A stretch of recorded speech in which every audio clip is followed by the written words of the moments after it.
दौड़ रही थी प्राण बचाने के लिए, लेकिन ये तीरंदाज बहुत कुशल था, तीर अस्त्र शस्त्र का ज्ञाता। इतनी कुशलता से तीर छोड़ा कि हिरणी को जाकर के लगा, गिर गई है, तड़प रही है। इसने हिरणी का पेट चीरा तो पेट के अंदर से हिरणी के 2 बच्चे निकले। 2 बच्चे देख करके इसका आत्मा द्रवित हो उठा। अंदर से कोई न कोई संस्कार रहा होगा, वो संस्कार उद्बुद्ध हुआ। वो कह रहा है कि अरे तूने क्या कर डाला, एक की हत्या नहीं की, तूने तो एक साथ 3-3 हत्याएं कर दी। संस्कार जगा, वैराग्य की तरंग जग गई है, पश्चाताप हुआ है, प्रायश्चित करना चाहते हैं और सब कुछ छोड़ करके महाराष्ट्र नांदेड़ के जंगलों में पहुंच गए थे।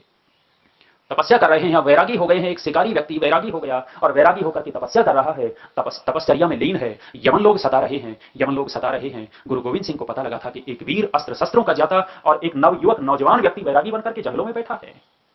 उसकी वीरता का लोहा, उसका फायदा लेना चाहिए, लाभ लेना चाहिए। वो गया है, जाकर के गुरु गोविंद सिंह जी मिले हैं और मिलकर के कहने लगे, क्या कर रहे हो? जो सामर्थ्य तेरा एक तरफ लग रहा था, बड़े कार्य की तरफ सामर्थ्य को लगा दे। समझाया तो बात समझ में आ गई और यवनों के ऐसे छक्के छुड़ाए कि थर-थर कांपते थे बंदा बैरागी के सामने। सरहिंद के किले में बंद थे, सेना खपती चली गई। उधर से यवनों ने राशन आना बंद कर दिया है, एक किले में बंद होकर के रह गए और यह परिस्थिति आ गई थी कि बंदा के सैनिक अपने सैनिकों का शरीर काट करके मांस खाकर के जीवित रहने पर मजबूर हो गए थे। लेकिन कब तक? अस्थि पिंजर हो गया, भूखे मर रहे। किले का द्वार खोल दिया गया।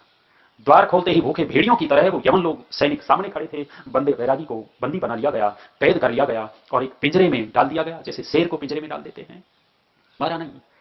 यमनों को पता था कि हमारी कौम में भय का संचार हो चुका हो। हमारी कौम में भय, इस व्यक्ति के प्रति इतना भय भरा पड़ा है कि इसने सबको भयभीत कर रखा है। बच्चों को मां चुप कराती थी तो क्या कहती थी? चुप हो जा, नहीं तो बंदा बैरागी आ जाएगा। इतना भय डाल रखा था। यवनों ने योजना बनाई कि भय निकालना है तो पिंजरे में बंद करके दिल्ली तक लाना था। वही नहीं मारा, रास्ते में चौराहों के ऊपर खड़ी करते हुए लाए। कहीं करनाल और अंबाला के चौराहे पर खड़ा किया है, कहीं पानीपत और कुरुक्षेत्र के चौराहे पर खड़ा किया है, ये दिखाने के लिए कि हमारी पकड़ में आ गया है, डरने की जरूरत नहीं थी। जब जिस चौराहे पर जाते थे तो हिंदू लोग सुबक करके रोते थे और यमन लोग उनको पत्थर मारते थे, पिंजरे के ऊपर भी। यहां लाया गया तो तपस्या कितनी थी, सहन शक्ति की पराकाष्ठा हो जाती है। कितनी पराकाष्ठा है कि बंदा बैरागी की चमड़ी उधेड़ी जा रही है, लेकिन चमड़ी उधेड़ते हुए वो व्यक्ति अपने आत्मा में स्थिर है। वेदाभ्यास तपोज्ञानम, तपस्वी व्यक्ति कितना सहन कर सकता है? हाँ, वो तपस्वी व्यक्ति धर्म के लिए कितना सहन कर जाता है, ऐसा व्यक्ति महान हो जाता है। बंदा बैरागी की चमड़ी उधेड़ी गई, चमड़ी। और यहां तक सीमित नहीं रहा। कहते हैं कि छोटा सा बच्चा जब कहा कि यमन बनेगा या नहीं बनेगा, कहने लगे नहीं बनेंगे। और बंदा बैरागी का कुछ लोग कहते हैं कि जब खून निकला तो चेहरा पीला पड़ने लगा तो बंदा बैरागी अपने रक्त को लेता है और चेहरे के ऊपर लगाता है।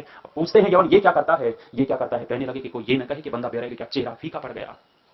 चेहरा तो अभी हमारा लाल है। कह रहे हैं कि मुसलमान बनेगा या नहीं बनेगा? बंदा बैरागी कहता है कि प्राण तो निकलने हैं पर मुसलमान नहीं बनेंगे। छोटे से बच्चे के टुकड़े करके वो मांस के टुकड़े इनके मुंह में ठूंस दिए गए, इससे बड़ा और क्या देखेंगे?